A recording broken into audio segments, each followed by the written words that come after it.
आज जो press conference की उसमें खालिद मकबूल सिद्दीकी साहब ने कहा कि ये जो नई सूरत-ए-हाल पैदा हो गई है, ये क्या हुई है? 10-15 दिन में पीपल्स पार्टी क्यों इतना बड़ा यू टर्न ले रही है? तो जरा आप ही रोशनी डाल दें, आपको क्या लगता है? क्यों यू टर्न ले रही है और क्या सूरत-ए-हाल पैदा हो गई है? देखिए, आपने जो आइन की बातें सुनवाई सारी, और वो आपने फिर जो काउंटर पीपल्स पार्टी के लोगों की बातें सुनाई, वो उसका जवाब है। और आइन में तो बहुत सारी चीज़ें और भी लिखी हुई हैं। इन लोगों को कभी ख्याल नहीं आता कि आइन के प्रीएम्बल में लिखा हुआ है कि मुल्क का कोई कानून अल्लाह और उसके रसूल के अहकामात के मुनाफी नहीं होगा।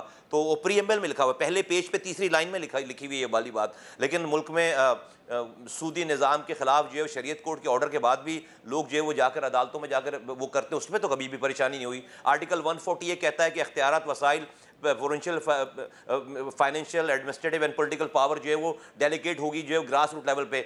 उस पर आज तक नहीं हुआ, 4-4 सालों तक इलेक्शन नहीं कराते। उस वक्त कभी आइन का आर्टिकल 25 जो है वो एजुकेशन के हवाले से, ह्यूमन राइट्स के हवाले से एक आम पाकिस्तानी को राइट देता है, उसके ऊपर कभी भी जो है वो अपने जब इख्तदार की बात आती है सबको वो वाला आर्टिकल और कानून और आइन याद आ जाता। प्रॉब्लम यह है, मैं ये पूछता हूँ भाई, सेंसस हो गए इतने दिनों के बाद, करोड़ वोटर बढ़ गया, कई करोड़ वोटर बढ़ गए, आप उनको वोटों का हक दिए बगैर आप इलेक्शन कराना चाहते हैं? आप हल्का बंदियों में जो है वो काफ़ी ठीक ठाक चेंजेस आ गई। 2017 का जो है वो सेंसस ठीक नहीं हुआ था, उसके बाद एक रेक्टिफिकेशन हुई है, आप उसके बाद कहते हैं बस इलेक्शन करा दो। अच्छा भाई, या तो इलेक्टेड गवर्नमेंट बड़ी दूध की नहरें बहा रही थी, अगर तो अभी हमारे पास दूध की नहरें बंद हो गई हैं, तो बड़ा मुल्क में एक हिजान बर्पा हो गया है, लोगों को वसाइल नहीं मिल रहे, जॉबें छूट गई हैं, जैसे ही आ जाएंगे लोगों को हुकूक मिल जाएंगे। आप कौन सा जो है वो हमें जो है वो बहुत अच्छा कर रहे थे कि अभी आपके ना होने से जो हमारे पर बड़ा, बल्कि आपके ना होने से थोड़ी सी जिंदगी सुकून में आई है। तो खातिर जमा रखिए, अगर आपने बड़ा अच्छा काम कर रखा है तो परेशानी किस बात की। और जमहूरियत की बात करते हैं तो जमहूरियत तो ये कहती है कि हर वोटर को उसको वोट का हक जो है वो आगे से मिलना चाहिए और वो डिलिमिटेशन के बगैर, लेकिन नए मुस्तफा वोटर कमाल लिस्टों साहब, के आपको बगैर क्या आ लगता नहीं है कि सकती मामला बात। तो मामला कुछ और है? आपको लगता है कि यू टर्न लिया है पीपल्स पार्टी ने, क्या वो डिलिमिटेशन नहीं चाहते, या जनरली शायद वो चाहते हो कि 90 दिन के अंदर इलेक्शन हो? आपको क्या लग रहा है, डिलिमिटेशन से घबरा रहे हैं, क्या इशू है?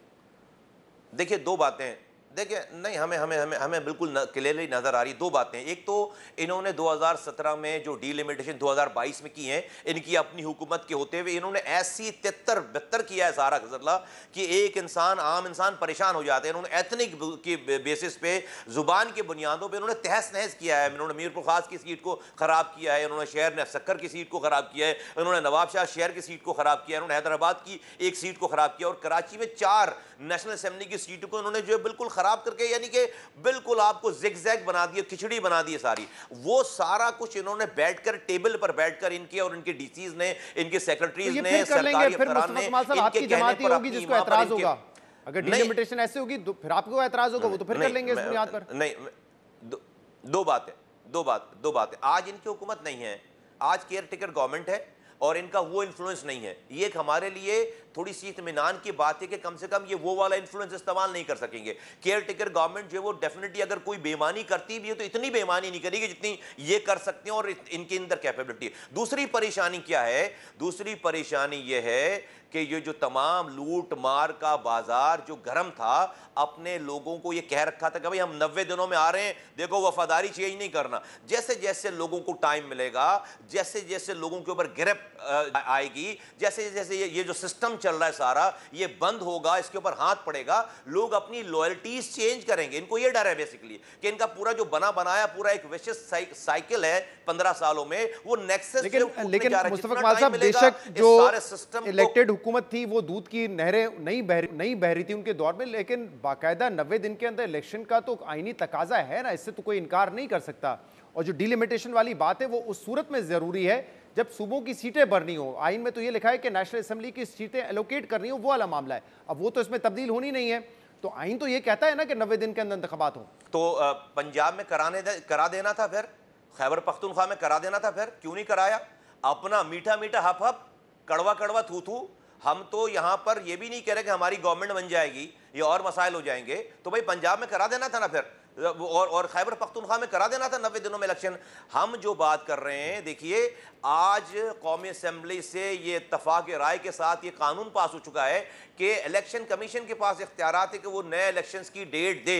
इलेक्शन कमीशन ये ऐलान कर चुका है, शेड्यूल दे चुका है पूरा, कि वो डिलिमिटेशन का पूरा शेड्यूल दे चुका है। तो सारी बात आइन और कानून के मुताबिक तो हो रही है। नहीं, लेकिन ये बात तो आपको भी पता है मुस्तफा कमाल साहब, और आपकी जमात ये कहती रही है कि डिलिमिटेशन का प्रोसेस जल्दी किया जा सकता है, खासतौर पे जब सूबों की सीट्स नहीं बढ़नी। अब मिसाल के तौर पे कराची की सीट्स बढ़नी है तो कराची की डिलिमिटेशन होगी और जहां से कम होनी है वहां की होगी। इसका मतलब ये तो नहीं है ना कि सूबे सिंध में आप तमाम अजला को छेड़ेंगे, या पंजाब में अगर फैसलाबाद की ना सीटें बढ़नी है ना कम होनी है तो फैसलाबाद को भी आपको जरूरत नहीं करने की। तो 4 महीने का वक्त तो नहीं लेना चाहिए ना इलेक्शन कमीशन को, जो मैक्सिमम टाइम वो ले रहे हैं इस वक्त। शहजाद भाई, ये वाली बहस तो आज मैं और आप जो कर रहे हैं ना, ये होनी नहीं चाहिए। क्यों? ये पीपल्स पार्टी के एन्यूमरेटर्स ने, पीपल्स पार्टी के जो प्रोविंशियल गवर्नमेंट के जो डीसीज थे और उनके जो सरकारी अफसरान थे, इन्होंने इस सेंसस के प्रोसेस को डिले करवाया है। 7 अप्रैल को इन्होंने कराची की आबादी 1,30,00,000 गिनकर उसको फारिग कर दिया। ये तो वफाकी हुकूमत को हमारी अपील पर कूदना पड़ा, डेट एक्सटेंड करनी पड़ी, और 1,30,00,000 से आपको पता 2.5 महीने 3 महीने की डेट एक्सटेंड होकर